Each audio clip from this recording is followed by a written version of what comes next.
Snow came down like ghostly ash the night Clara James found the boy. The wind was howling through the cracks of her barn, rattling the loose boards like bones clattering in a graveyard. She'd gone out only to save the chickens, but what she found huddled near the trough stopped her heart cold. A boy, no more than 12, half buried in snow, his skin dark as riverstone, his hair long and matted. Sioux, by the look of him. His hands were frozen blue around a broken bow, and when she touched his shoulder, he flinched like a trapped animal. "Easy now," she whispered, pulling off her shawl. "You'll die out here." He blinked up at her through the snowflakes, lips too frozen to speak. Clara didn't think twice. She dragged him inside, past the frostbitten door, near the wood stove that barely clung to life. She threw more logs in until it roared again. The boy trembled, eyes darting around her small cabin, part fear, part disbelief. She found him a blanket, then poured a bit of broth into his mouth. He coughed, but swallowed. His name came out in a faint whisper later, Taka. No last name, no family mentioned, just that. For 3 nights, he stayed silent, warming up slowly, flinching at every sound outside. Clara guessed he was running from something, soldiers, maybe, or worse. The land was cruel to his people those days. The army had burned their winter camps not 50 miles north. On the 4th morning, when the sun bled gold through the frost, Taka spoke. "They killed my brother," he said in a trembling voice. "White soldiers." Clara set her cup down gently. "I'm sorry." He looked at her as if the word sorry was something useless, a sound that could have changed death. That night, she helped him gather food, stitched a torn moccasin, and gave him her father's old coat. The same coat her father had worn riding west after the war, never to return. When the storm cleared, he stood at her doorway, ready to leave. "Where will you go?" she asked. "Home," he said simply. "If it's still there." He'd paused, then looked at her again, a long, silent look full of something she couldn't name. Gratitude, maybe, or a promise. Then he was gone, vanishing into the silver morning like he'd never been there. For years, Clara thought of him whenever winter came. She had no husband, no children, just the farm her father left her and a grave behind the apple tree where her mother lay. Life rolled on, slow and lonely. Seasons cracked and healed like the earth. Then came the summer of 1882, the summer the outlaws rode through. They came with dust and whiskey breath, 5 men, each one meaner than the next. They were after money, cattle, or both. Clara didn't have much of either. She saw them first from her window, black silhouettes against the horizon, riding fast.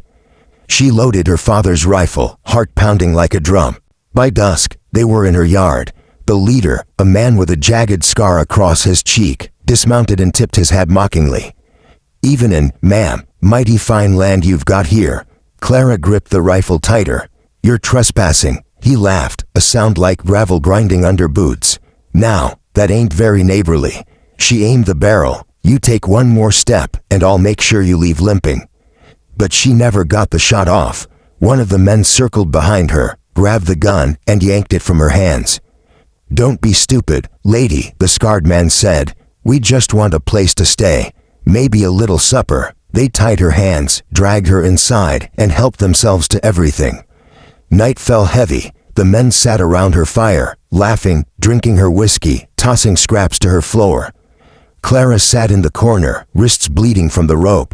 One of them, the youngest, stared at her longer than the rest. "She's a pretty one," he said. The leader turned. "You touch her, I'll kill you myself. We don't need that kind of trouble." But Clara knew men like that.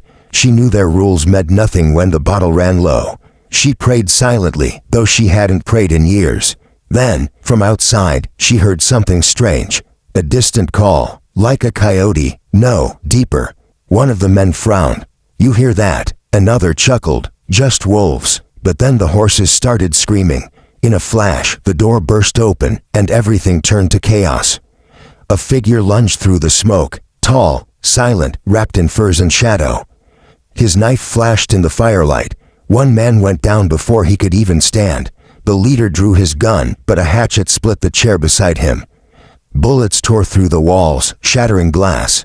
Clara ducked under the table, heart hammering. When the smoke cleared, 3 men were down. The other 2 ran for their horses but never made it to the gate. The last thing Clara saw before darkness swallowed her was the figure standing over her, face painted in dark streaks, eyes sharp as the winter she'd once rescued him from. When she woke, the sun was up, and the cabin smelled of smoke and blood. Her hands were free, the bodies were gone. Outside, someone was burying them in a shallow pit near the barn. She stepped out slowly. The man turned, older now, broader, his face calm but fierce. The same eyes she remembered from that winter long ago. "Taka," she breathed. He nodded once. "You remembered." She could barely speak. "You saved my life." He looked away. "You saved mine first." For a long moment, they stood in silence. The only sound was the wind through the dry grass. He finished covering the last grave and wiped his hands on the dirt. "They will not come back," he said simply. Clara swallowed hard. "You didn't have to." "I promised," he interrupted softly. "Long ago. That night, he stayed outside by the fire, like a sentinel." She offered him a bed, but he shook his head. "I sleep under stars," he said. In the morning, she found him fixing her broken fence, then mending the roof, then chopping wood without being asked. Days passed, and the silence between them began to feel like something sacred. One evening, as the sun dipped low, she brought him coffee. "You don't owe me anything, Taka." He smiled faintly. The Sioux never forgets a debt of heart. They talked then, truly talked. He told her how his tribe had been driven north, how he'd fought to keep what little they had left. How he'd dreamed once of returning to thank her, but there was always another winter, another war. "You were the only white person who ever helped me," he said. "My brother died believing your kind had no hearts." She looked down. "Maybe most don't." He studied her for a long while. "You do." After that, he stayed through harvest, helping her bring in the hay, tending the animals, guarding the farm like it was his own. Word spread through the valley about the mysterious Indian who lived on the James farm, and the men who used to harass Clara kept their distance. When autumn came, he built her a smokehouse and carved strange symbols on the doorway. "What did they mean?" she asked. "They mean protection," he said, "against bad spirits and bad men." Winter came again, the kind that froze breath to glass and buried fences in snow. Clara fell ill that January, fever burning her up. Taka stayed by her side, keeping the fire alive, feeding her broth the way she once had him. When she woke, weak but alive, she saw him sitting near the window, sharpening his knife slowly. "You should have gone," she whispered. He shook his head. "The promise is not done yet." Years passed like that, one season, folding into another. He became part of the land, part of her days. They didn't speak much about what they were to each other. There were no words for it. Then, one spring morning, a rider came with a letter. It bore a government seal. Clara's land was to be taken, a railroad expansion, they said. She had 30 days to vacate. She dropped the paper, trembling. "They can't do this." Taka read it quietly. His jaw tightened. "They can," he said. "But they won't." That night, he disappeared. 3 days later, the government men came, 3 officers and a lawyer, all clean and proud. But with them came another man, the tribal representative, tall and solemn, wearing an eagle feather. The officers looked uneasy. They spoke quietly, eyes shifting between Taka and the representative. Whatever passed between them, Clara never learned. All she knew was that the next morning, the papers were gone, burned in her stove. When she asked what happened, Taka only said, "Some debts are bigger than gold." By summer's end, he was leaving again. "Where will you go?" she asked. "North," he said, "to my people. They need me." She nodded slowly, hiding the ache in her chest. "Will you come back?" He didn't answer right away. Then he reached into his coat and pulled out something small, a beaded pendant shaped like a bird. He placed it in her hand. "When the wind comes from the north, and you hear the drums in the hills," he said, "that means I am near." Then he was gone again, walking into the rising dawn. Years later, when Clara was old and the farm had changed hands twice over, a legend still whispered through the valley about the woman whose land no outlaw or soldier dared touch because a Sioux warrior's spirit guarded her fields.